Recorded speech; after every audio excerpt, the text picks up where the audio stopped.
নমস্কার, সবাই কেমন আছেন? আশা রাখছি ভালো আছেন, সুস্থ আছেন। আমি সর্বাণী আবারও নিয়ে চলে এসেছি একটি রেসিপি। মাকারি সর্বাণী পরিবারে আপনাদের সকলকে স্বাগত জানাই। আমি আজকে বানাবো আলুর চোখা, তাই আলু সেদ্ধ করে খোসা ছাড়িয়ে নিয়ে চলে এসেছি। এখানে কড়াই বসিয়ে দিয়েছি, তেলও গরম হয়ে গেছে।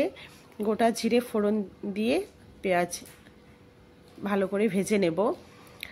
ভিডিওটি যদি ভালো লাগে অবশ্যই লাইক দিয়ে পাশে থাকবেন, আর যদি আরেকটু ভালো লাগে তাহলে সাবস্ক্রাইব করে পাশে থাকবেন, কমেন্ট করবেন কেমন হয়েছে সেটাও জানাবেন। তো চলুন, এখানে আমি কারি পাতা ফোড়ন দিলাম, গোটা জিরে আর পেঁয়াজ ভালো করে ভেজে নিয়েছি।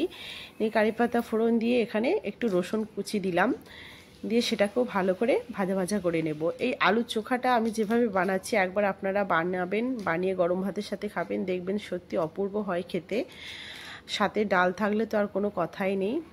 একদম মাছ মাংস সাইড করে রেখে আলু চোখা দিয়ে আপনি খেয়ে নেবেন। তো চলুন, আমি এখানে মশলা ভালো করে কষে নিয়েছি, নিয়ে এখানে আরও বাকি মশলা অ্যাড করছি। পরিমাণ মতো লবণ, হলুদ গুঁড়ো, লঙ্কার গুঁড়ো, আর দিচ্ছি একটু টমেটোমের কেচাপ।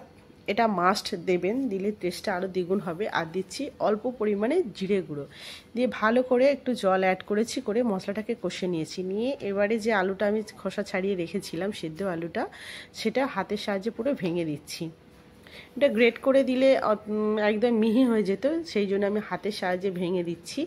এটাই আপনারাও করবেন, কারণ একটু হালকা গোটা গোটা থাকলে আলুর চোখা খেতে ভালো লাগে বেশ।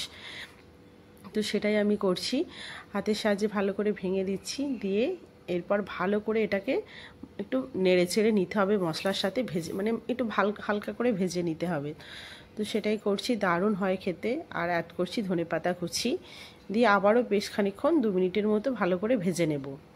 এইভাবে বানিয়ে গরম ভাতের সাথে সবাই মিলে একসাথে পরিবেশন করুন, দারুণ হয় খেতে। আপনারা নিজেরাও খান, পরিবারকেও সকলকেও খাওয়ান আলুর চোখা।